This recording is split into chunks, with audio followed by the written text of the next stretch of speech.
Medieval medicine cures worse than the disease. They said the body was a temple of God, but in truth it was treated like a battlefield, torn and bled until nothing remained but pain. I have walked the sick rooms of medieval healers, and I tell you, their cures were often crueler than the sickness itself.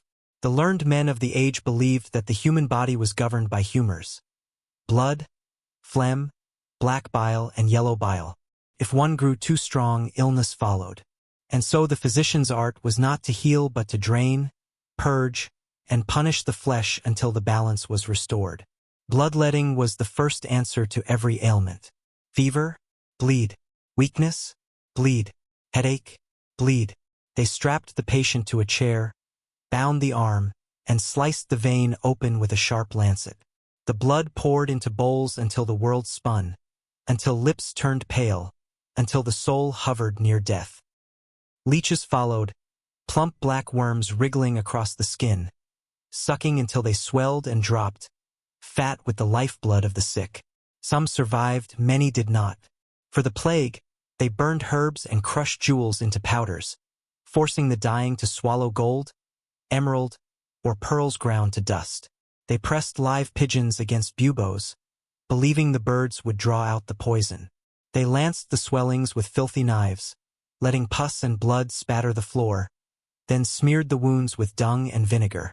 The patient either died of the sickness or of the cure. To cure madness, they drilled holes into the skull, trepanning they called it, releasing the demons that clawed within the brain. The victims screamed until their voice broke, skull fragments falling like chips of wood, blood running into their eyes. Few lived to tell if the demons had fled. For epilepsy, they fed patients the powdered skull of a dead man, or made them drink the blood of freshly slain criminals, still warm from the gallows. For toothache, they drove red-hot irons into the gums, burning the rot away while the patient writhed and shrieked. For infertility, women were made to sit over steaming cauldrons of boiling herbs until the flesh blistered and the womb opened to God's gift. The poor suffered most. They could not pay for a physician with his Latin books and golden rings. They turned to wise women, midwives, and herbalists. Some gave poultices of garlic, sage, or willow bark. Some whispered charms. Some truly healed, though often with knowledge the church declared heresy. Many of those women were later branded as witches, dragged to dungeons, and burned for daring to ease pain without God's blessing. Hospitals were not sanctuaries but places of death. Long, dark halls filled with groans and the stench of rot. Straw mattresses crawling with lice. Priests walked among the beds, holding crosses to lips of the dying, but no cure in their hands. Monks smeared holy oils, muttered prayers, and called it healing, though the bodies piled high outside their walls. The barber surgeons were worse still. They cut hair, pulled teeth, and opened veins with the same knives, rinsed only in dirty water. Their shops reeked of blood and sweat, floors slick with gore. Limbs were hacked away with saws. No more ceremony than a butcher carving meat. Hot irons pressed to the stumps to stop the bleeding, the smell of seared flesh choking the room. Men fainted from pain.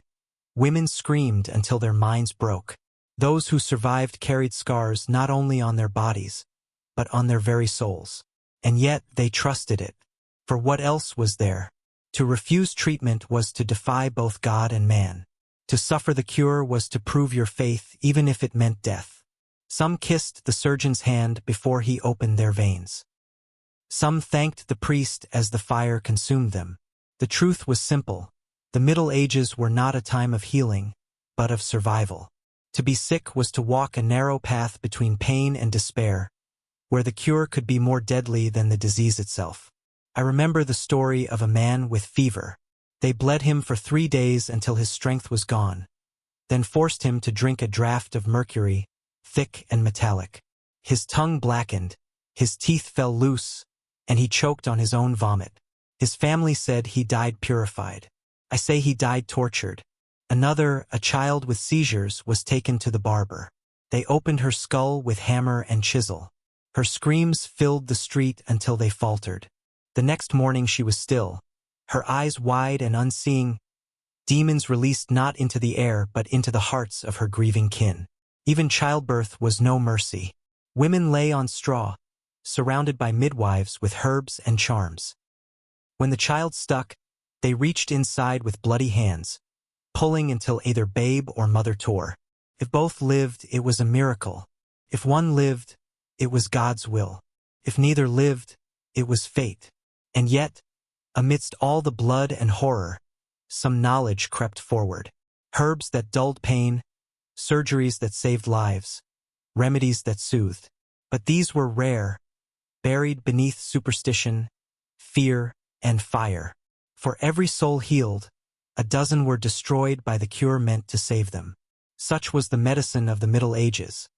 Knives and fire, blood and leeches, charms and bones. A world where the cure was often worse than the disease, and where faith cut deeper than any blade.